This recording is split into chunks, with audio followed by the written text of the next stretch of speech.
友人と家族を招待したい、楽しい話、いいねお母さんも嬉しいと思う。何があったの教えて、ちょっと話したい。ねえ来てくれる、ちょっと相談。あなたと私は本当に仲がいい。今日は一緒に行く、別々がいい。じゃあ話して相談しましょう。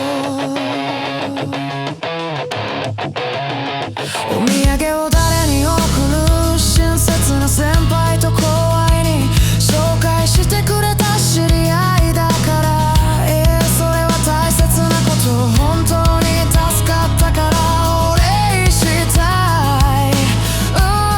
いい気持ちだね。何があったの教えて、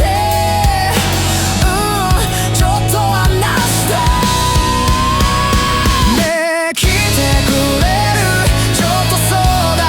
あなたと私は本当に仲がいい。今日は一緒に行く、別々がいい。じゃあ話して相談しましょう。